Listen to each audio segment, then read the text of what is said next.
Welcome to Mindblow, the ultimate destination for jaw-dropping content that will surprise, inspire, and entertain you every step of the way. If you love discovering the unexpected, make sure to subscribe, hit the like button, and share with your friends to keep the excitement going. Your support helps us keep blowing minds and creating content you'll never forget. So buckle up and get ready, because this is just the beginning. Some of the world's most powerful people made one fatal mistake. They laughed at the Philippines and lost everything. Today we're counting down 5 leaders who mocked this nation, only to see their careers and empires crumble. This isn't just politics, it's karma in action. We'll show you the exact moments they underestimated the Filipino spirit, and how it all blew up in their faces. Let's get into it. First up, President Thorne. A global powerhouse famous for his arrogance and sharp tongue. He was the kind of leader who relished the spotlight, never shying away from controversy, and often believing he was untouchable on the world stage. At a major international summit, Thorne made a so-called joke that would haunt him forever. He sneered, "Why send aid there? It's like filling a bucket with a hole in it." The room froze in disbelief. Diplomats exchanged uneasy glances. The world heard. Filipinos everywhere were outraged, feeling deeply insulted by the careless remark. Within hours, #Respect the Philippines exploded across social media, trending worldwide. Millions of people voiced their anger, sharing stories of Filipino resilience and pride. The digital backlash was swift and impossible to ignore. Protests erupted outside his embassies in cities around the globe. Demonstrators waved flags, chanted for respect, and demanded an apology. The outrage was not just online, it spilled into the streets. Filipino-American business leaders responded decisively, pulling billions in investments. Major companies canceled contracts overnight, sending a clear message that disrespect would not be tolerated. The economic fallout was immediate. His country's stock market dipped sharply, and financial analysts warned of long-term damage. The backlash was relentless, shaking investor confidence. Thorne's administration scrambled to contain the crisis, but the viral video was everywhere, on every screen, in every headline. The world watched as the controversy grew. The Filipino government acted swiftly, recalling their ambassador and issuing a formal protest. Diplomatic ties were strained and the message was clear. Respect is non-negotiable. Thorne's political opponents pounced, calling him incompetent and reckless. His approval ratings tanked as allies distanced themselves, unwilling to be associated with the scandal. The media replayed his insult daily. It became the symbol of his failed leadership. Legislation stalled in Parliament, and his own party began to rebel, questioning his judgment. Less than a year later, facing plummeting polls and an internal revolt, Thorne announced he wouldn't seek re-election. His once loyal supporters were left disappointed and disillusioned. He went from the most powerful man in his country to a political ghost, all for underestimating the Filipino people and forgetting that words, once spoken, can change the course of history. Next, Prime Minister Vance, the leader of a wealthy European nation, appeared on a popular talk show. During the interview, she was asked about her country's reliance on foreign workers, especially those from the Philippines. With a smug smile, she mocked Filipino overseas workers on live TV, making a comment that would soon haunt her. Sneering, she said, "Other countries just get their maids and drivers." The audience gasped, and the clip went viral within hours, spreading like wildfire across social media platforms. The phrase, "just maids and drivers," was quickly reclaimed by Filipinos and their supporters, transforming into a global rallying cry for respect and dignity for migrant workers everywhere. In response, the Philippine government took swift action, suspending new work permits for her country. Suddenly, hospitals struggled without Filipino nurses, and construction sites across Europe ground to a halt, exposing just how essential these workers truly were. Outraged, Filipinos worldwide organized a massive boycott of her nation's products, urging others to stand in solidarity and hit back economically. Influencers joined in, publicly criticizing luxury goods from her country and posting videos of themselves discarding expensive items.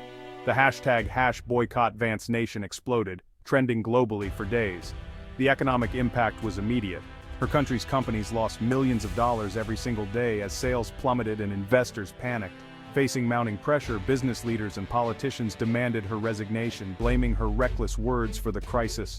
The media, which had once supported her, now ran stories highlighting the invaluable contributions of Filipino workers, the very people she had insulted. Protests erupted across the country, even her own citizens joined in, ashamed and frustrated by the labor shortages and the damage to their nation's reputation. Her political coalition fractured under the strain. With nowhere left to turn, Vance was forced to issue a public apology live on television, her voice trembling as she tried to undo the damage. But the apology came too late. The trust was broken and the consequences were irreversible. Facing a no-confidence vote and overwhelming public outrage, Vance resigned in disgrace. Her political career was destroyed all because of a single moment of arrogance and disrespect. Generalissimo Vargas, a dictator next door, mocked the Philippines as a nation of loud, disorganized peasants. He used their democracy as a warning against freedom. But Filipino-inspired exiles in Manila spread hope to his people. Vargas called the Philippines a nest of snakes, blaming them for unrest.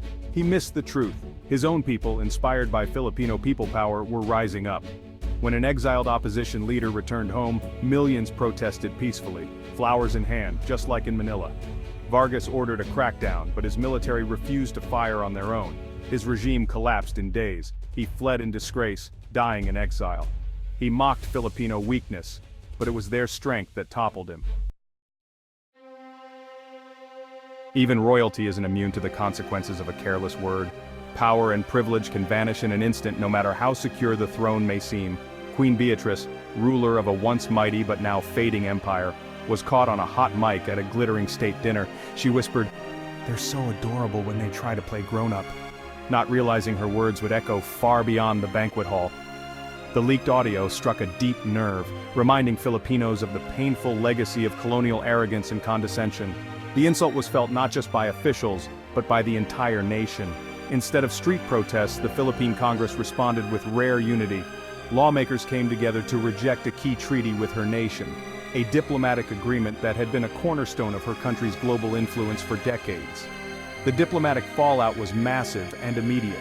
News outlets around the world reported on the crisis, and the international community watched as relations unraveled. Other countries witnessing the scandal began to question their own ties with Beatrice's government, worried about similar disrespect. The Queen's government scrambled to contain the damage, but the Philippines refused to engage in any further talks, making their stance clear.